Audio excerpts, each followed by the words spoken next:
I've been swifty. We're wasting valuable minutes. I'm here today with Gina Deney of Your Own Home, LLC.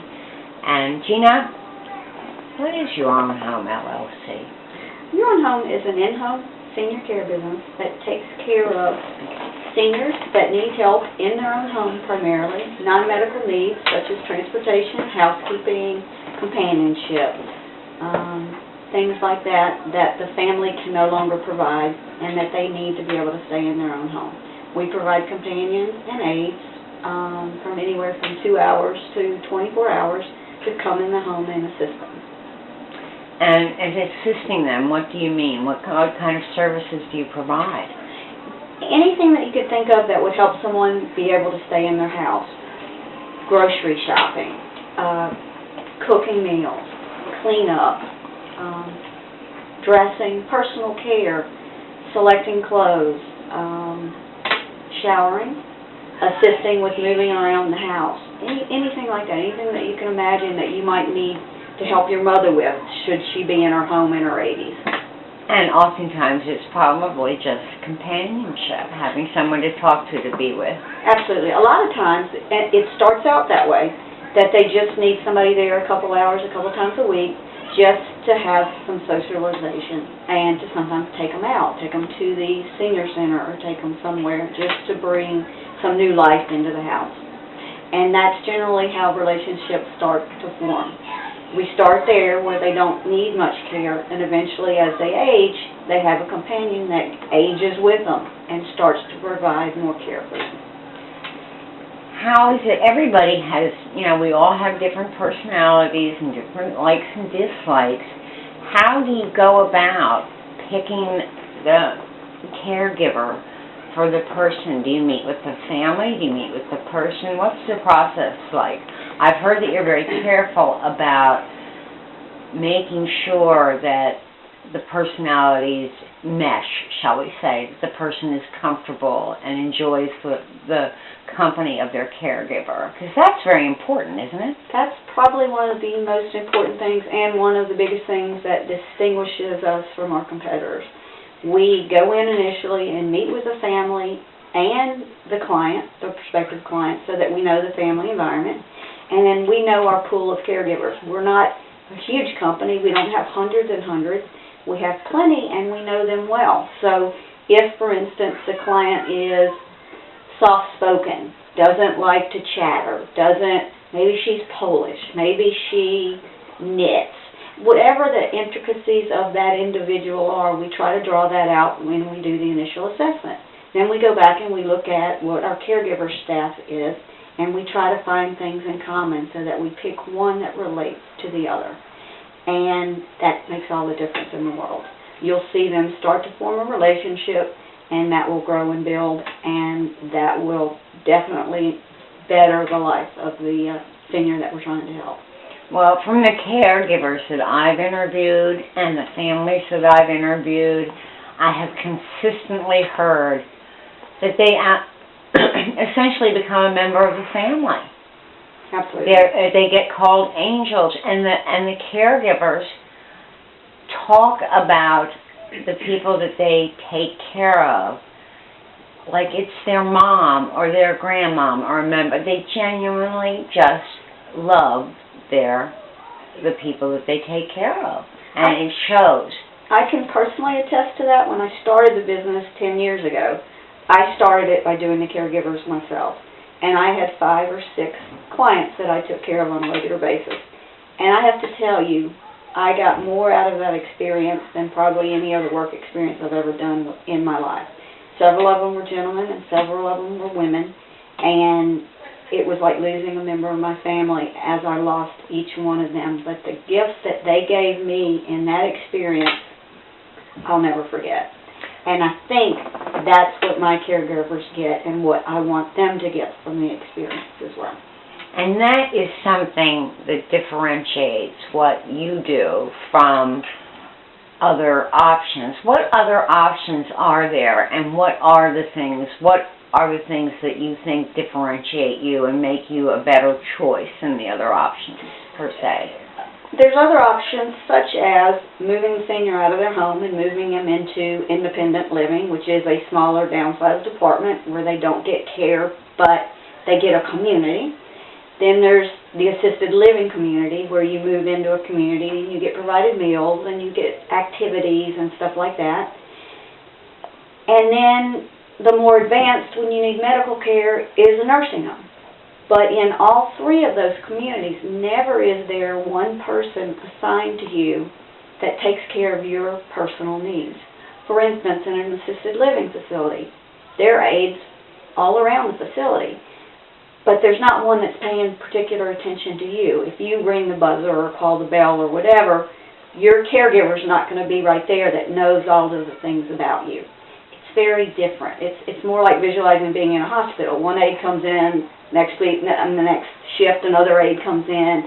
You don't build a relationship with these people. And you don't always know what kind of a personality you're going to get, and when someone has dementia, it's my understanding that they can get very rattled by change. Absolutely. So that probably doesn't help with their general well-being, to have that constant changeover. So changeover of person and also changeover of routine, because each person will have a different routine. Of course, it's frightening. You're waking up, first of all, it's not your home, it's a new environment. Every day it's a new environment that you're not comfortable with, and you see a new face almost every day. So that's got to be unsettling to anybody. It's unsettling to me when I'm sick in the hospital to have different people coming in all the time. So yeah, home care is the option that keeps you in your environment with your things, with your food, with your bathroom, and with somebody that knows you individually, knows what makes you tick and what your things are that make you happy. You like tea at 3 in the afternoon. They're not going to do that at assisted living. They're not going to know that necessarily. Your clients are the priority. Oh, absolutely. Absolutely. I'll give you an example of melding the two options together. We put my mother in assisted living when we moved her back down to Louisiana to be near my sister after my father died. And she was in a beautiful place, decent size. It wasn't her home. She wasn't happy. For years and years she complained that she got moved out of her house into this facility. But even being there, she didn't get the one-on-one care that she wanted, so we hired a caregiver to come in and take care of her on top of what they were doing at the facility. And that worked very well for her. And she ended up staying there for years and years and years and was very happy. But she got the benefit of having a one-on-one aide paid attention to her. Well, isn't that indeed one of the reasons that prompted you to become a certified senior advisor and to start this company, because of what you experienced with not only your mother, but didn't you take care of your partner's mother in your own home, and didn't you then experience what a lot of people don't realize they're going to experience, which is what I call caregiver burnout. A lot of people think, well, we've got a lot of family members and we can do this. But it's easier said than done. It's emotionally, physically draining, especially when you have other things. In theory, it sounds great, but when you start to do it, it's hard. It's very hard. We bit the bullet and moved her mom into our home, which a lot of people aren't able to do. We were very fortunate to be able to do that. And we thought that we could take care of her there ourselves. I mean, 2 grown women, surely we can take care of a little old woman. Why not? Yeah. And she started to fail. She developed Alzheimer's.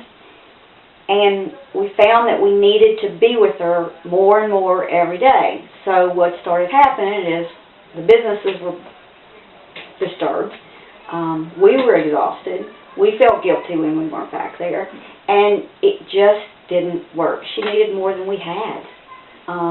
So we brought a caregiver in, and she started 2 or 3 hours a day. Just to come in and change her was a relief for us, that we didn't have to, oh my God, we got to go check this, and we got to go change her, and we got to go do. Just to have those little things done for us made 100% difference. Because then when we went back and visited her, we could visit, and we could play a game, and we could watch TV. We weren't taking her for a shower and doing all that kind of stuff. It, So it you're made not- it more rewarding for us and for our visits and our time. And she loved her caregiver, so it didn't matter that somebody else was doing that stuff. So it took care of all the needs. So you don't just provide care for the people that you care for. You provide peace of mind for all the family members. And that's important because there's nothing worse than worrying about someone you love. And having good, consistent, loving care, the kind of care that you would give yourself when you can't give it, allows you to, as you said, refresh yourself so that the time that you do spend with your loved one is optimized. You're able to enjoy each other's company. And I think that's a godsend. And I know that you're very, very passionate about this. If you had a couple of things that you think, what are things that you run into when you first talk to people? What are some of the obstacles? What are some of the steps they could take before this becomes a crisis decision? Because isn't that often the case? People don't think about this until they're really in the middle of it and they're kind of tired and they don't know where to go and oftentimes don't make the best decisions. The phone calls we get are, Mom just fell, broke her hip, she's in the hospital, getting kicked out of rehab, what do we do? Oh my God. Things that everyone should think about is, Mom's at 70 or 80, does she live in a senior home? Is she able to live downstairs? Is it senior accessible? Is she safe where she is? Maybe we could have prevented that hip thing in the first place. But number two, when she's coming home, let's make it adaptable so that she can come home and be safe when she comes home. And oh yeah, just in case you might need a caregiver down the road, be thinking about having a sofa bed in there and be thinking about the longer term instead of the immediate crisis that you're having. So you will And we do could- consultations Absolutely. way ahead of time when somebody starts to age and they know that the family knows that they would like to keep them either in their own home or moving into a family member's home. You can go in and say, this is what to expect, this is what you may need to do. You've got the experience and you can build a relationship ahead of time when the person is more cognizant, and that probably makes the transition a lot easier, doesn't it? It makes it a ton easier, and that's why I think I mentioned I'd like to see the 2- and 3-hour cases 1 or 2 times a week, gets us used to the family, gets us used to the house, and starts our mind thinking, hey guys, have you thought about this, have you thought about that, she's slowing down, or she's having trouble with this, and you start putting things in place that you know eventually are going to need to be put in place. So you've got an extra pair of eyes, but they're not just an extra They're pair of educated eyes, eyes, they're educated experienced eyes. They're people that know what to look for, know what the warning signs are, because there's so many of them, and every day they come out with more and more research of different signs of dementia versus Alzheimer's and COPD and early signs of this, that, and the other. And that's what you're trained The clutter out there is a mess, so that if you're going to try to sit down yourself and figure out, okay, what's my plan going to be, your mind's going to be boggled. So come to an expert that sees it work, and let us talk you through it. And we're not going to tell you everything only about home care. I can tell you about the assisted living facilities in the area and what you're going to get, and I can tell you about all the different options. Absolutely, so that you get a full picture and make an informed decision instead of you're coming out of rehab, they're putting you over here, and then, oh my God, it's $9,000, what do we do? We hear that all the time, and it's very frustrating, and it doesn't have to be like that. If you had one thing that you think is the most important thing about what you do, about your care, the care that you give, what would it be? What do you try to accomplish? I try to make sure that a senior is comfortable, and surrounded by love and things that she loves and that she goes at.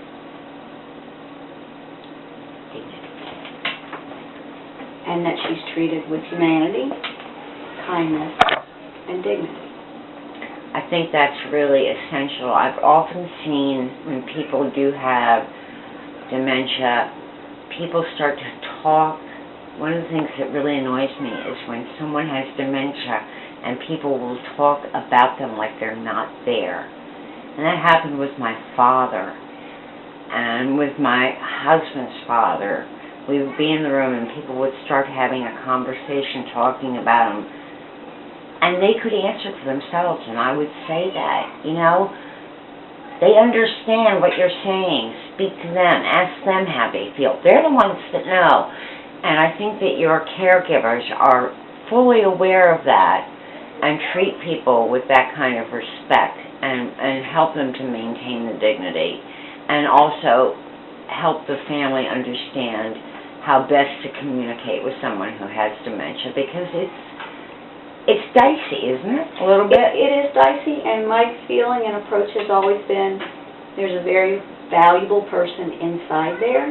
It may be harder to get that person out, but she's worth the trouble to get out, and you just take the time to do it, and you can reach them. They're in there. They're just trapped with whatever disease is in front of there. But their heart is there. Their sense of humor is there. Their experiences, and they want to share all that. You just have to approach it the right way. A lot of people just yell because they think they can't hear or whatever. You got to pay attention to them, and it takes a little bit of effort. And people don't want to put forth that effort anymore. There's not enough time. Well, and I think that a lot of people just, as much as you love someone, you may not be cut out to be a caregiver. It takes a special kind of person to do that. They're woven from, it's like a caregiver to me is like a quilt, a homemade quilt. They're made of a special cloth with very, very, very intricate stitches. They have a special personality. It's a gift. It really is a gift, and not everyone is suited for it. But all the caregivers that I've met that work for you really, truly love what they're doing, which is, and most of them have been working for you for a long time. And that, to me, says a lot. They also have told me not only do they love what they're doing, but they feel like your own home is not a company, it's their family. And I think that's essential, too. I think that carries through to the people that you're working with. We try to make everybody feel connected in what we're doing, connected with the people that we're helping. We try to share the victories that we have and tell the good stories and feel good about what we're doing, because we're doing a good thing. And I think everybody in the company realizes that we're not just out there like an agency putting names on a roster and slamming them together. We're actually making people's lives better.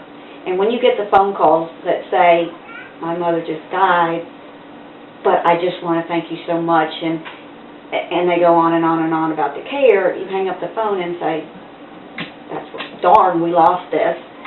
But that's what this was about. That's what the whole story is. And the caregiver is as much crushed as every member of that family. They've lost a member too. I mean, we have to give our caregivers days off because they've lost a member of their family. And that's how you know that it was a good fit and it was right. And we did the right thing. Is there anything that you would like to add? If there was any one thing, if you had a magic wand, what would you, and could make one wish, what would it be? I wish that families, we deal a lot with the families, but we usually don't deal with the seniors themselves unless they're smaller cases and they have specific needs. We get called in by the families that say, help, we can't deal with this, what do we do? And I think a lot of this comes down to finances and worrying about nickels and dimes and all this kind of stuff there. And I just wish some people would step back and put it in perspective. We charge anywhere from $19 to $22 an hour check the price of a movie ticket. Check the price of how much it costs to board a dog. We're talking about taking care of your family members in the final stages of their lives, making them feel comfortable, loved, dignified, respected, treated like they should be treated. And we're asking $19 an hour for something like that. And we see so many families struggle that mom doesn't have any money or dad doesn't have any money. And I think families today need to realize they need to take care of each other as a family unit. Well, they need to take care of those, oftentimes it's their parents who provided all of those things for them. So my want Yeah. is that they would look at the big picture and say, you know what, it comes around, and that's the end of care, and you've got to provide for that as well. Their parents took care of you on the front side, it's your turn to take care of them on the back side. It's not about dollars and cents, it's about love and family and respect, and we need to start doing more of that, or else we're going to have nursing homes up and down the road popping up like crazy because senior population is exploding. And we need to learn to take care of our own, again. I read recently that an AARP study showed that people who stayed in their own home actually recovered more readily from injuries, were happier, lived longer, generally just had better lives because they were in familiar surroundings with people that they care about. Their lives weren't disrupted, and it just makes sense that being in your own home is the best option if you can do it. And from what I understand, it actually, in most cases, turns out to be more affordable than the other options because you don't have any hidden costs. No, it's all up front, it's all explained. It's not like levels of care that you see at assisted living places or whatever. But we would go through that item by item detail so you understand what you're getting and what you're not getting. And bottom line, though, you can't beat the concept of one-on-one care. No matter what you pay for it, you're not going to get that when you run a facility. It's not going to be one-on-one care. Yeah, I had the pleasure of meeting you when you first started this company, and I was blown away by the passion you had for what you were doing. And you still have that passion. Do you have any regrets at all? Oh, not at all. As we've been talking, I was thinking about the first thing that got me into this business was actually my grandmother, who lived to be 99, and she was in a nursing home. And my picture, and the nursing homes aren't like that today all the way, but my image of her in her room with her one TV and her one bookshelf, and clothes that weren't even hers, because they'd wash clothes and they'd bring somebody else's clothes in, and who the heck knew what she was wearing one day to the next. She was a painter. She couldn't have any of her paintings on the walls. It just made an impact. It was gut-wrenching every time I went. I loved her dearly, and she lived to 99. She actually lived in this nursing home, I think, for 10 years. And rather than make me happy that she made it that long, it made me very sad because she wasn't there. Her stuff wasn't there. Her love wasn't there. Her quality of life and the essence of her was ignored. Exactly, and that was the first thing that fueled me to say, there's got to be something else we can do. So are you happy you made the decision to do this? Sure. I just hope that I get to touch more and do some more good work and help some more families. If someone wants to reach you, how do they do that? Pick up the telephone, 302-478-7081, or hit the website at www.yourownhomecare.com. And I think you also have a Facebook page. We do. So people, which is going to become, from what I understand, it's going to become interactive. People will be able to, it's a little bit interactive, but you're going to start a blog soon on your website and on the Facebook page, but people can through the Facebook page, read comments from other people that, Right. and also post questions and access the website, correct? Correct. We're trying to provide as much information as we can out there. We are trying to provide testimonials so that you can see what other people have said about us, both caregivers and clients. And like you mentioned, we're going to be connecting that through a blog, and we'll also be issuing shortly quarterly or monthly newsletters so that we can get yet more information out there about what we're doing. And one final question. This is important. Do you have specific office hours? Is there any time that people can't reach you? No. There are 2 women in the office as well as myself, and we are all aware of all the clients and all the caregivers, and you can reach us 24/7. We share the phone. Office hours are 9 to 4, but office hours never stop. But you're going to get a person if you Absolutely. call. We don't have No matter what time of day or night, if something comes up, a person's going to answer the phone. That in itself is a rarity. You'll get the owner Friday, Saturday, and Sunday, so I do know what's going on, and you will get me 24/7, and people get me, unfortunately, 24/7. It's not unfortunate. You love every minute of it. It's an opportunity to help, so absolutely. Well, I, for one, think that you're doing a great job. I hope that other people will see this and reach out to you. Thanks for your time today. Thank you.